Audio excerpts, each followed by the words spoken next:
moving back to Colorado. It's 2013 and the end of my life. Freshman year's about to plummet just a little harder, but it didn't, cause we kissed on that Halloween night. I bleached half my hair when I saw Zoe on your vest, but it was orange from 3% peroxide thanks to you. I needed a good cry, I headed right to Kendra's. I hated you and I hope to God that you knew. Now there's drama, found a club for that, where I met ya. Had a heart attack, yada yada. At the end, yeah, we burned, made a couple U-turns. You were it till you weren't. High school in Jakarta, sort of modern Sparta. Had no chance against the teenage suburban armadas. We were a sonata, thanks to tight-lipped fathers. Yeah, living under that was hard, but I loved you harder. High school in Jakarta, an elaborate saga. I still hate you for making me wish I came out smarter. Assalamualaikum warahmatullahi wabarakatuh. Kami ingin menampilkan sebuah video wawancara yang sudah kami lakukan bersama guru.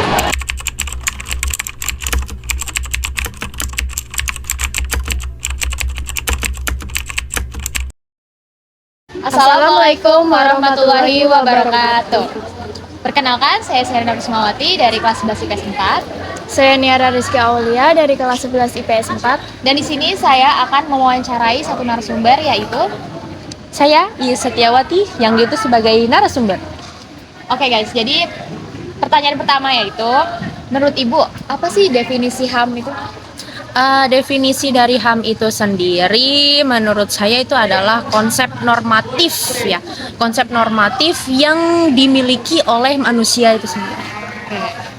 Nah, singkatan dari HAM itu sendiri adalah hak asasi manusia. Berarti dia punya nilai normatif yang melekat pada diri manusia. Itu HAM. Oke.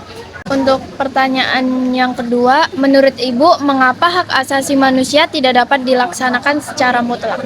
Oke, hak asasi manusia tidak bisa dilakukan secara mutlak karena hak asasi manusia itu sendiri masih dibatasi oleh hak asasi yang lainnya.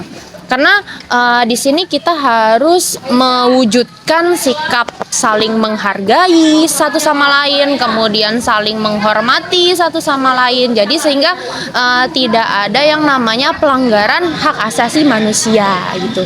Oke, pertanyaan ketiga. Menurut Ibu, apakah semua masyarakat itu berhak mendapatkan HAM atau hak tersebut? Oke, menurut saya untuk hak asasi manusia ini berhak ya dimiliki oleh setiap orang. Karena dari pemerintah sendiri, pemerintah itu mengusahakan atau mencanangkan sebuah hak-hak yang akan dimiliki oleh setiap manusia. Tujuannya agar mereka dilindungi akan kebebasannya pada sebuah negara.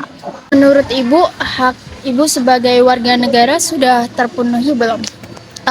Menurut saya sebagian hak sebagai warga negara sebagian sudah terpenuhi karena salah satunya kita memiliki hak akan kebebasan beragama.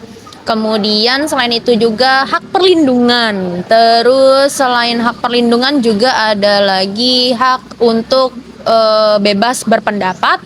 Terus ada juga hak untuk bekerja. Paling itu doang sih yang saya rasakan sebagai warga negara. Oke, pertanyaan terakhir. Di samping itu, apakah Ibu sudah melakukan kewajiban sebagai warga negara? Oke, untuk melakukan kewajiban sebagai warga negara mungkin sudah ya.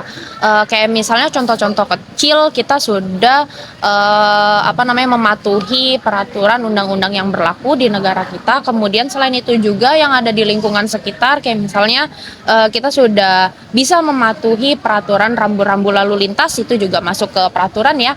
Terus selain itu juga kita berkewajiban untuk menjaga kelestarian yang ada di negara kita. Kemudian satu juga nih yang nggak kalah penting, yaitu adalah bersikap sopan santun. Itu juga salah satu kewajiban kita sebagai warga negara gitu. Sudah cukup? Sudah. Oke, terima kasih kepada Ibu Iis yang sudah bersedia dan meluangkan waktunya untuk wawancara kali ini. Saya ucapkan terima kasih. Sekian video wawancara dari kami, kurang lebih mohon maaf. Wassalamualaikum